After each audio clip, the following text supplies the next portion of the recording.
Hallo, guten Tag. ဒီနေ့မှာဆိုလို့ရှိရင်တော့ A1 Lektion 5အခန်း9ရဲ့ grammar တရားသင်ခန်းစာကိုရှင်းပြပေးသွားမှာဖြစ်ပါတယ်။အဲ့တော့ဒီနေ့ပေါ့နော် Lektion 5မှာဆိုလို့ရှိရင်တော့ဒီပေါ့နော်သင်ကြားမယ်အပိုင်း5ပိုင်းပါပါတယ်။ပထမတစ်ခုကတော့ Trennbare Verben ဖြစ်ပါတယ်။သူကဆိုလို့ရှိရင်ခွဲလို့ရတဲ့ verb ပေါ့နော် separable verb တွေကိုပြောတာဖြစ်ပါတယ်။ပြီးတော့ Trennbare Verben im Satz ပေါ့သူကဒီခွဲလို့ရတဲ့ Trennbare verb တွေကိုဆိုလို့ရှိရင်သူကစာကြောင်းမှာဘယ်လိုအထားသူထားမလဲပြီးတော့ temporale prepositionen ဆိုတာကအချိန်ပြဖို့ prepositions of time ပေါ့နော်အဲ့ဒီဟာအချိန်ပြဖို့အနည်းငယ်ကိုတင်သွားပေးမှာဖြစ်ပါတယ်နောက်ထပ်တစ်ခုကတော့ဒီအပေါ်က Trennbare verb တွေရဲ့ပေါ့နော် conjugate လုပ်တဲ့ပုံကိုပြောပြပေးသွားမှာဖြစ်တယ်ပြီးတော့နောက်ဆုံးအနေနဲ့ဒီ verb တွေကိုဒီပေါ့နော်စာတီ Hauptsatz ဆိုတဲ့ main sentence မှာဆိုလို့ရှိရင် main clause မှာဆိုရင်ဘယ်လိုနေရာထားမလဲဆိုတာကိုပြောပြပေးသွားမှာဖြစ်ပါတယ်အဲ့တော့ Trennbare Verben တွေဆိုတာက Trennbare verb တွေကပါလဲဆိုတာကဆိုလို့ရှိရင်သူကရိုးရိုး Grundverb နော် Grundverb ဆိုတာက verb တစ်လုံးသူကသူ့ဟာသူနဲ့လည်းတခြားအဓိပ္ပာယ်ရှိတယ်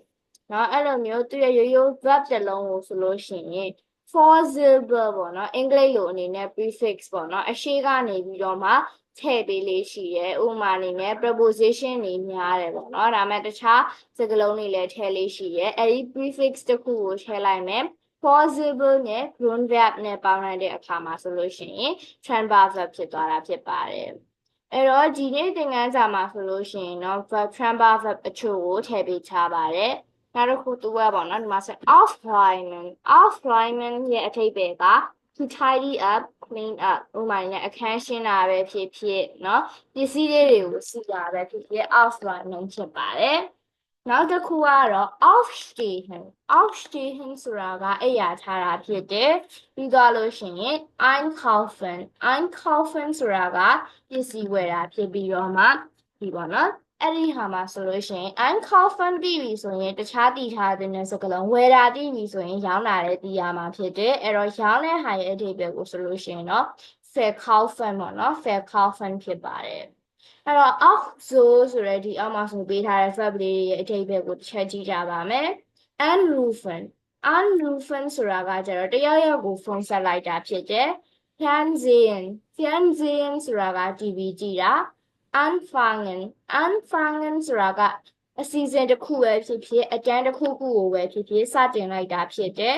abholen ဆိုတာကကျတော့လူတယောက်ကိုဆိုလို့ရှိရင်တစုံတယောက်ကိုတွားပြီးတော့မှကြူတာဥမာအနေနဲ့ကျူရှင်ကကြူတာပဲဖြစ်ဖြစ်ကျောင်းကကြူတာပဲဖြစ်ဖြစ်အလောက်ကကြူတာပဲဖြစ်ဖြစ်ပေါ့နော်အဲ့တော့ဒီမှာဆိုလို့ရှိရင်အထားအသွေးလေးကကျတော့ဒီလိုပဲသူ့ကို infinitive အနေနဲ့ထားလိုက်မယ်ဆိုတော့ဒီက aufräumen ဆိုလဲ aufräumen ပါပဲဒါပေမဲ့သူကဒီပေါ့နော်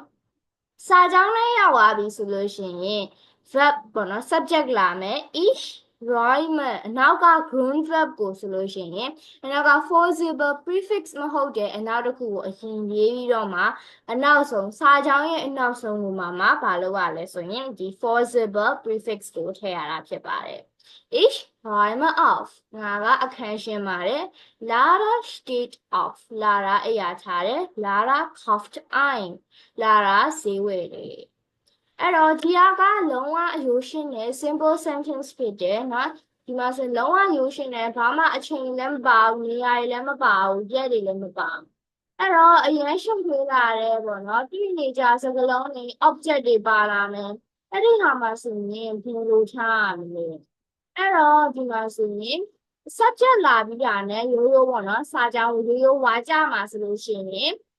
subject လာမယ် subject ပြီးသွားတဲ့အခါမှာဆိုလို့ရှိရင်ဒီ Grundverb လာမယ် Grundverb ပြီးသွားတော့အခါမှာဆိုလို့ရှိရင်ဒီတော့တခြားလာစရာရှိတဲ့ object တွေပဲဖြစ်ဖြစ်အချိန်ပဲဖြစ်ဖြစ် adverb တွေပဲဖြစ်ဖြစ်ဘယ်နေရာမှာလဲဆိုတာပဲဖြစ်ဖြစ်အဲ့ဒါတွေလာပြီးတော့မှလုံးဝစာကြောင်းရဲ့အဆုံးမှာဒီအနောက်ကဒီအရှိရပေါ့နော် prefix ကိုထိုးအနောက်ဆုံးမှာထည့်ရမှာဖြစ်တယ်မေခွန်းမှာဆိုလို့ရှိရင်တော့ subject ရဲ့အရှိမ Grundverb ရဲ့ conjugate လုပ်ပြီးသားပုံကိုထည့်မယ်ပြီးရင် subject လိုတဲ့ complement အင်္ဂလိပ်မှာဆိုရင် complement လို့ခေါ်တယ်လာစရာရှိတဲ့ဟာတွေလာမယ်ပြီးသွားတဲ့အခါမှာ prefix ကိုအဆုံးမှာထားပြီးတော့မှ question mark နဲ့ထားရမှာဖြစ်ပါတယ်အဲ့တော့နောက်ချက်တစ်ခုကိုကြည့်ရအောင်ပါအဲ့တော့ဒီမှာဆိုလို့ရှိရင်စပြီးတော့မှအစတင်တဲ့ကိစ္စဆိုလို့ရှိရင်เนาะtemporale preposizione temporale preposizione ဆိုတာကအင်္ဂလိပ်လိုနဲ့ temporal ပေါ့နော်ဒီ prepositions of time အချိန်ပြဖို့ကိုပြောတာဖြစ်ပါတယ်အဲ့တော့အချိန်ပြဖို့မှာဆိုလို့ရှိရင်ဘာရဲ့မေးခွန်းကိုဖြေပေးရလဲဆိုရင်ဒီပေါ့နော် when ဆိုတဲ့ when ဆိုတဲ့မေးခွန်းကိုဖြေပေးတာဒီ when ဆိုတဲ့ဘယ်အချိန်လဲဆိုတဲ့ဟာကိုဖြေတဲ့အခါမှာဆိုလို့ရှိရင်ဒီ temporale preposition နဲ့တုံးပြီးတော့မှအချိန်ကိုပြပြပေးရမှာဖြစ်ပါတယ်အဲ့တော့ဥစားအနေနဲ့ပေါ့နော်နေ့တစ်နေ့ရဲ့အချိန်မနက်လားညလားညနေလားအဲ့ဒါကိုပြောမယ်ဆိုလို့ရှိရင် vormittag နော် morgen mittag nachmittag လို့ပြောပါတယ်ဒါပေမဲ့ treasure ရှိတာကညကိုဆိုလို့ရှိရင်တော့ in der Nacht လို့သုံးပါတယ်ဒါလေးကတော့ change ဖြစ်တဲ့အတွက်ကြောင့်မှတ်သားထားမှာဖြစ်ပါတယ်နောက်တစ်ခုဒီတနင်္လာအင်္ဂါတောက်ကြဆိုရင်နေ့ရက်တွေဒီဘက်ရဲ့နေ့ရက်တွေကိုပြောမယ်ဆိုလို့ရှိရင်Montag ဒါမှအဲ့ဒါကျတော့တရက်ထဲပဲပေါ့ဥပမာနေ့ဘယ်နေ့မှဘယ်နေ့တနင်္လာကနေတောက်ကြအဲ့လိုမျိုးပြောချင်တယ်ဆိုရင် von Montag bis Freitag စမယ့်ရက်ကို von တနင်္လာကစမှာဖြစ်တဲ့ကြောင့်မလို့ von Montag bis Freitag အကျဉ်းလေးကြာတာပြီးရနေပြီးတော့မှစနေလို့ပြောမယ်ဆိုတော့အဲ့တော့ကြာတာပြီးက Donnerstag von Donnerstag bis Samstag ဆိုပြီးတော့မှပြောရမှာဖြစ်ပါတယ်အဲ့တော့အချိန်တော့နော်နာရီအတိအကျပြောတဲ့အခါမှာဆိုလို့ရှိရင်ဘယ်လိုပြောမလဲဆိုတာကိုကြည့်ရအောင်ပါ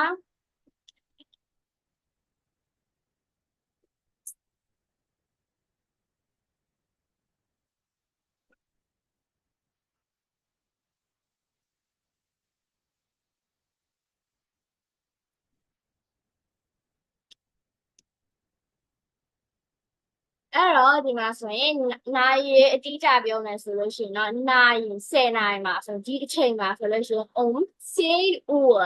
10 uur လို့ပြောပါတယ်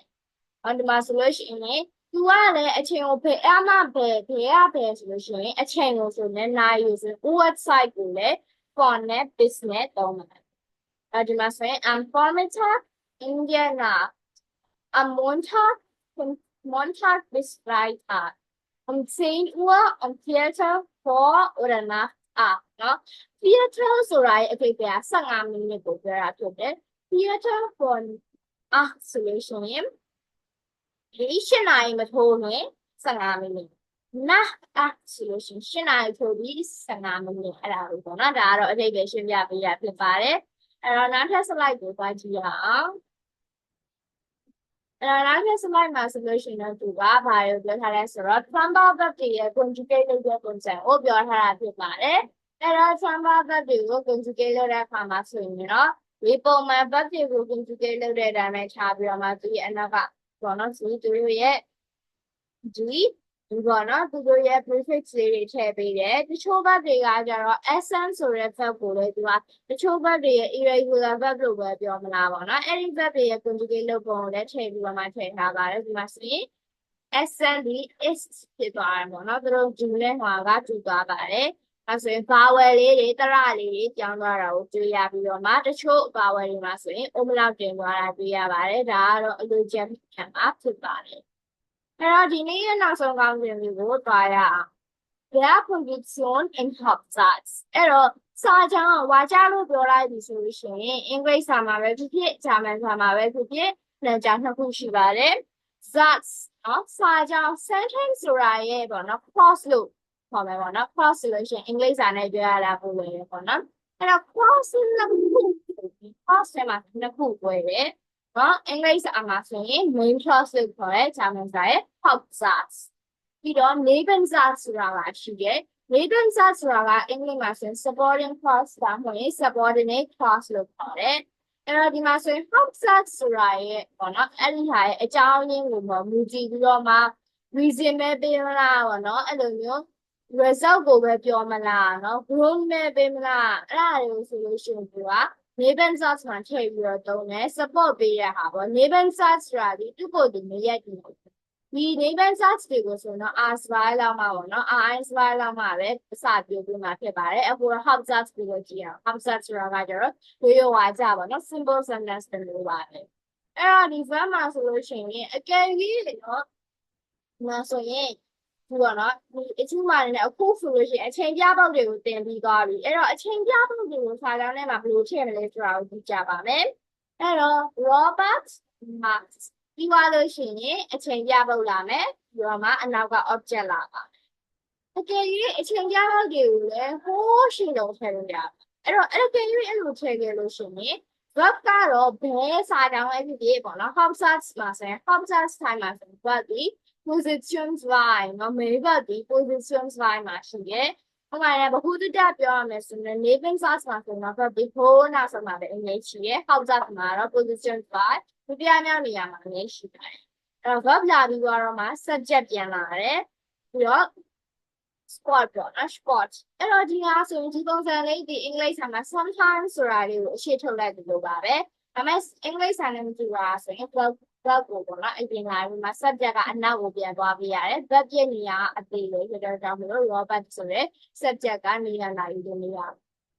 အဲ့တော့ဒီနေ့ရဲ့သင်ခန်းစာလေးကတော့ဒီလောက်ပါပဲအဲ့တော့အားလုံးပဲပေါ့နော်ဒီမှာဆိုရင်ဒီပေါ့နော်မတိတဲ့အရာလေးကိုသိလိုက်ရမယ်လို့ထင်ပါတယ်ကျေးဇူးတင်ပါတယ်Auf Wiedersehen.